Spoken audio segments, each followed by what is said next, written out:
Welcome to today's video. Now today we are going to be talking about note taking, specifically with Notion. I've been using Notion for about 1 or 2 years with my own content creation for books I read and just general note taking. Today I want to go over Notion, and I'll also leave a Notion link in the description for you guys. It's an affiliate link, so if you use it, I get a small kickback. It helps me out and you get Notion, so that's pretty cool. Now what I love about Notion is pretty much think of the basic functions of any note-taking application. This could be such things as your Apple Notes, your Samsung Notes if you use Samsung, general notes such as Google Documents maybe, or even something like Microsoft OneNote. Imagine having the ability to combine everything together into a powerhouse, I would say, and create everything that you can ever think of. Pretty much that's how I would describe Notion to someone. Now these are the main reasons why I personally use Notion.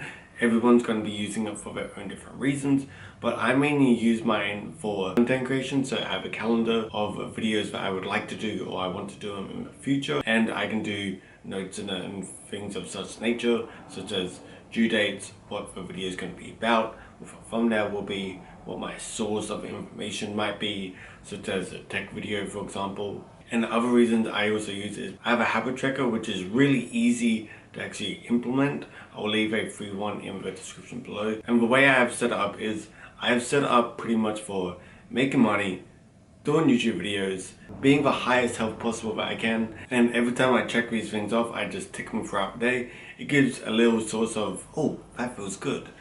And that's pretty much why I do it. And at the end of the month I can see how well I did, if I did or did not miss anything, and for me that's good. Well, as I do journaling on mine, I just simply picked up a free journaling template and I based it off of that. Now something I learned from Moa Basi, I hope I'm not butchering your name, WWMBSD. What's a good example of what would my best self do?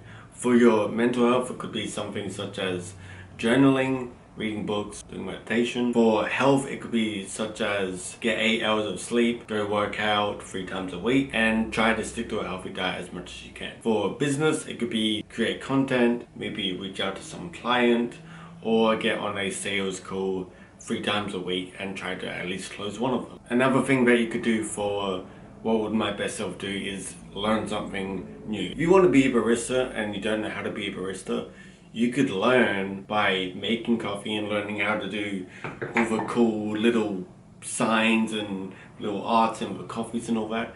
You can learn to do that if that's something that you want to learn. Or it could be something like shooting content. How do I get better angles? How do I get better lighting? How do I select the correct settings for videos or photos or things of such nature? Now that's enough of me talking. I want to jump into the computer, show you what I have. Some things might be personal, so I might not show them to you, of course, but pretty much I'm going to be showing you the basic things that I do with it. And if you like it, cool, use my affiliate link down below because it helps me out. And let's jump into Notion. Right, so this is Notion. You can get it completely for free once again with my link, and the pretty much overview is it's gigantic, and you can of course do things such as if you have a team or you want to do something with your friends, you can do things such as make a product roadmap. You can do engineering, you can do designs, HR and legal, and things of such nature. I won't be using this for that reason. I've not got a company that I need to run. And you can do things such as documents, projects. Notion has that new AI if you like AI, and AI does help. I've used it a few times. Now, even though we talk about consolidating tools and cutting costs, you can actually implement all of these tools within Notion. So let's say you have something open on Trello, and for example you want to implement it within Notion because you want to use both simultaneously. You can actually go do that. Powerful building blocks, you can do a planning complete at risk, just depends how you want to do it. And you can of course do things such as building boards, you can do it in a table view, timeline, calendar. I like calendar personally, but it's up to you which you like. Gallery and list. Now this is what my Notion looks like. I know it looks intimidating and gigantic. It looks like a mess, but I understand it. So it's my mess that I can understand.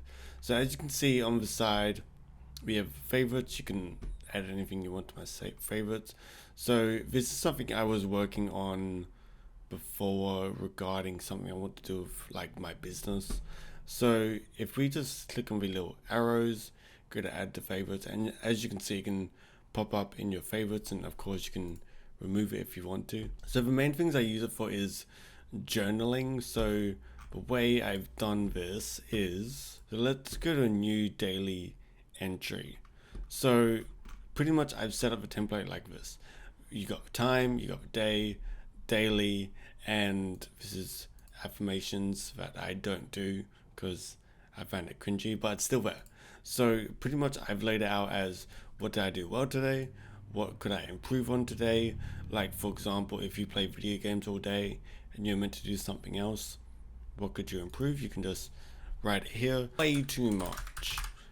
You could do something like that, and you can be honest with yourself. Journaling helps you get the thoughts and emotions out of your head, so that's something you could do. Then this is what I was talking about before, WWMBSD, what would my best self do? For me, it's business and personal, and I like to track how many hours of deep work I've done, but for you, it could literally just be personal.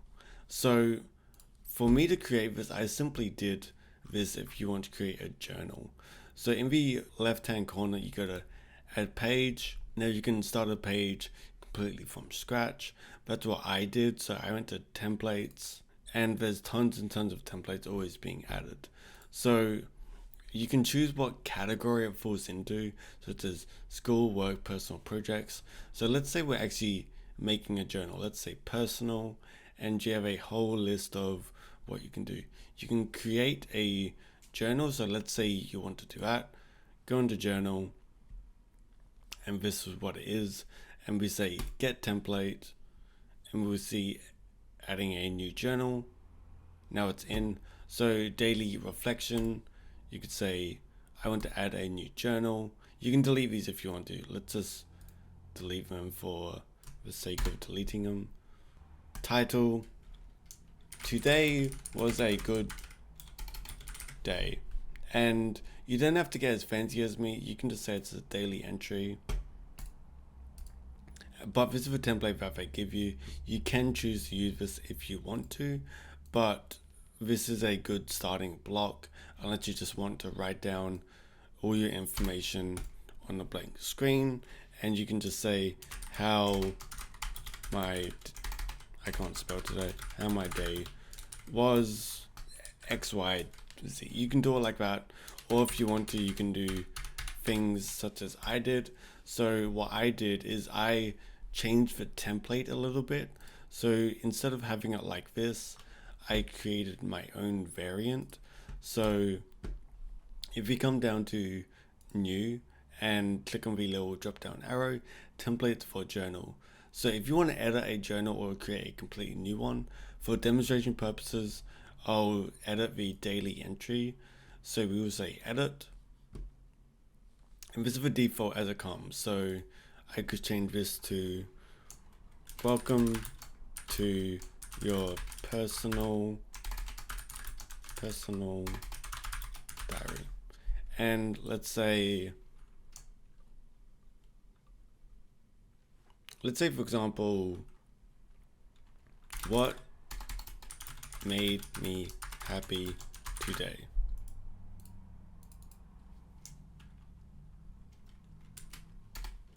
Did I do what I had to do today? How is my personal health? So these are just a few examples of journals that you can do. You don't have to do this. Everyone's got their own type of way of journaling, but this is pretty much how it goes. So if we save this, it will automatically save. So if we just go back, and it's going to be saved for us. So we're going to say new, and we're going to be typing the name. So journal, go into here, and welcome to your personal diary, which is the dummy template that we just made. And as you can see, it works like it should. Now, another thing that we can do is if we go down to the very bottom and click on templates, we can choose, let's say you want to make a YouTube to-do list or category list. We can do it as work, And after we clicked on social media calendar, what we can do is we can say get template. And once that loads in, I like calendar view because you can see stuff. So let's say, for example, we say name project, make Notion video. And I spelled Notion wrong, of course. Status, you can change the status. You can edit the properties as well. So you can add a new property if you want to. So let's say we want to select, let's say we want to add a new option, and let's say it's urgent.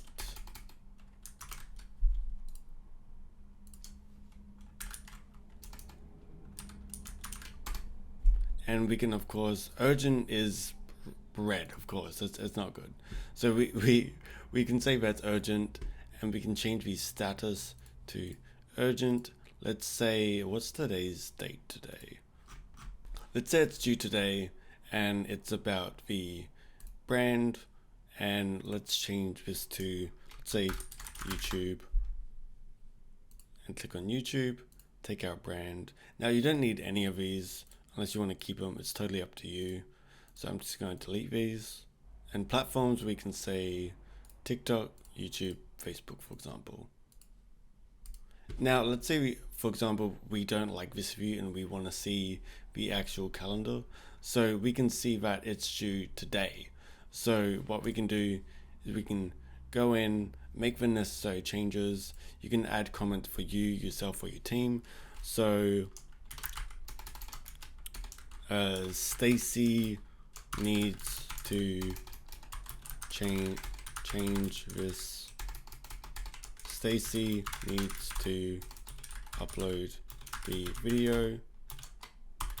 Can say is completed. So let's say, for example, we want to make this comment, and what we can see is that someone has made a comment in our particular post. So let's say theoretically that it's done. So after we change it to posted, we can see that it's posted and that's all good to go. Now you can do multiple variants of this. If I right click it, duplicate it a few more times. Now let's say you need to make multiple videos about Notion or whatever it may be. You can just simply click and drag it around. And let's say we got one due on the 11th, 17th, 26th, and 30th of this month. And you can change it around like that. That's very cool. I like the calendar view. I think it's cool. I think it makes it very structured and easy to do things. But some people like this type of view. So pretty much it's to each their own. The other thing is a habit tracker. Ignore this habit tracker because it's not a part of Notion. It's something that I had Mo Abasi give me. I'll leave his Instagram down the link below. So let's go into September. So this for me was the September 2023 habit tracker. This was very easy to make, and this should be September, not January. Now for me, I tried to do all these things, and as you can see, there's a progress bar at the bottom. So let's say, for example, I check a whole bunch, and theoretically we got 100%. As you can see, we did 100%, but that's not correct. I lied. Now there's definitely things that I can improve on. Now the way you get this checked section, if you come down to where it says calculate and be like percentage checked, and everything that you check, the percentage will of course go up. Now to actually make this, it's once again very simple. You can come down to templates. So you can change this to personal, from work, or whatever it may be. And you can choose a 2023 yearly goal tracker if you prefer this type of format. So if you want a yearly tracker, you can check out each quarter, then you can check down the actual personal things that need to get done. Then you got yesterday, Thursday, Wednesday, Monday, Tuesday. So pretty much a daily thing that you have to do. I haven't got that one. I specifically use the health and fitness habit tracker, which comes under this section. So if I click on this, and it's not the exact same template, but you get the idea. So let's let this load in. Now you can have it broken down like this into individual days, and you can just go through, check things, and once you've checked things, you've gotten a full circle, of course, because it's all done. So let's uncheck all of these. So if you go to all habits, you can see the progress of each individual one throughout the month or even the year. So you can change it, of course, if you want to. Let's say you don't want to do running. Let's say you want to do weights, weight. So someone lifting and weights. Then you can do something like meditating, 8 hours of sleep, or make YouTube video. Now the thoughts on this are pretty much endless. This is only the bare bones basic of what you can and cannot do. I've not gone fully into this, but this is why I personally use it. And you might want to use it just for journaling or just taking notes about something that you're reading or studying or whatever it may be. So that is pretty much how Notion works. Now this is the bare bone basics, but I honestly think a majority of people will just use the bare basics of Notion. It's not really something I can get fully into as I don't fully know it myself, but as for these basics, I'm pretty happy with it, and considering that it's free, it does a lot for note taking. Just to be clear, I'm not against any other notes. I still use Apple Notes here and there. I'll more than likely make a separate video on that if you just use Apple Notes, how to set up correctly and do things such as smart folders, how to put things into folders, and how to keep stuff pretty much more organized. But once again, if you want to grab Notion, check out the affiliate link in the description below. Helps me out and you get Notion, so that's cool. And if you really liked the video, don't forget to smash like and subscribe to the channel if you want more content just like this. Thank you for supporting the channel. We'll see you guys next time.